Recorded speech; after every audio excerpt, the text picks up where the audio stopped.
Hi, this is Charlie Jose and you're watching another episode of UpStreamCharlie, the best place for content creators, solopreneurs, and freelancers like you and me. Now in today's episode, I want to talk specifically about YouTube, but more specifically about thumbnails, and we're gonna zone into that topic. Now here in UpStreamCharlie, I've discussed a lot about thumbnails. I've discussed the importance of having a good thumbnail, but I don't have a real dedicated video specifically about thumbnails.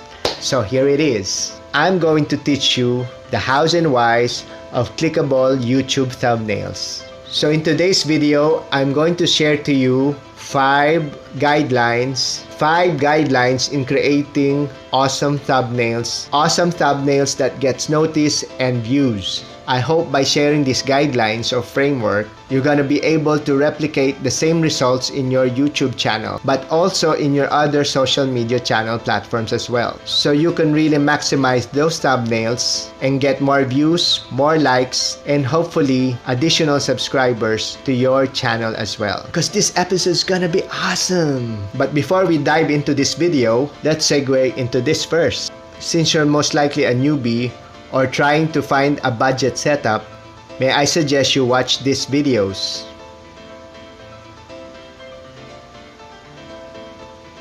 And if you're still liking this, don't forget to subscribe and like. Subscribe and like. There, there, and there. And ring the bell, ring the bell. Ring the bell, ring the bell, ring the bell. Alright, the first rule is to show your face. Yes, your face. Yes, your face. Why put your face on the thumbnail design? Because putting a face on a thumbnail design makes it more human. It gives that human touch. People who are surfing the YouTube channels are most likely to click a thumbnail that has a person's face on it. There is a phrase, a picture paints 1,000 words, to indicate that a picture can express a complex idea in the same way a large amount of descriptive text can. A similar expression to a picture paints 1,000 words first appeared in a 1911 newspaper article quoting editor Arthur Brisbane's discussion of journalism and publicity. He said, "Use a picture, it's worth 1,000 words," quote unquote. During the discussion, Brisbane was making a clear-cut case for the use of images to accompany stories. True and true and true! True and true and true, Mr. Brisbane was correct all along. In social media, we could rephrase this as, a picture is worth 1,000 clicks, or a picture is worth 1,000 likes. The second rule of thumb in making your thumbnail is say no to fancy fonts.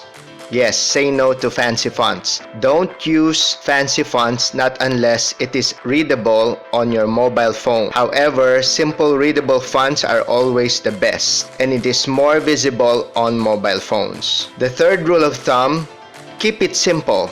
Your text on the thumbnail should be 4 or less than 4 words. Why few words, Charlie? It's for optimization purposes, most especially for mobile phone users or mobile phone viewers. It's easier to read with less words, but the challenge is how to simplify your title. That's where your beautiful mind comes in.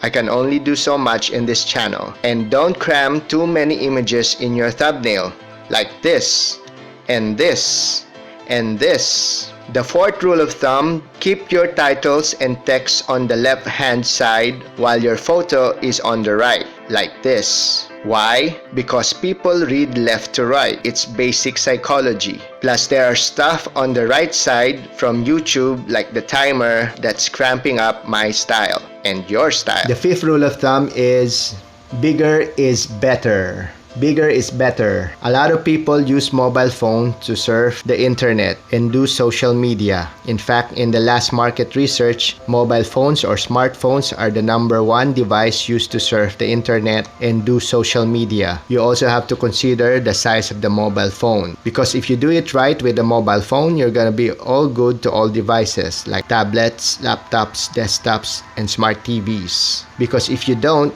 your thumbnail will look like a speck on mobile phones and even sometimes on laptops and desktops. So don't cram everything in it, like these bad layouts, and this, and this. To test your design whether it's good enough for mobile phones, all you have to do is minimize the size of your thumbnails in Canva by clicking the view options, like this. Minimize it to the size similar to the size if you're looking at on a cell phone or a mobile phone. Once you're satisfied with your layout from the point of view or from the minimized view nearest to a cell phone view, then you could finalize your thumbnails and download it, so you could prepare that when you're uploading your video in YouTube Studio. So it's one of those things in your checklist, making a thumbnail, so that when you're done with the thumbnail, you don't have to make it while you're uploading your YouTube video on YouTube Studio. By the way, you could use other apps to do your thumbnails. I'm not forcing you to just use Canva. You could use your Photoshop, and you could use other Android apps that could make thumbnails, okay? Just remember to use the appropriate size that is required by YouTube, so that you could have the right size, the right dimension when you're uploading your thumbnails. By the way, if you want Canva, just click my link below, okay? It's there down below the description box. So there you go, my 5 guidelines, rule of thumb in creating and developing your YouTube thumbnails. I really hope you learned a lot on today's episode. Again, this is Charlie Jose, and you've just watched another episode of UpStreamCharlie. Thank you very much, and goodbye!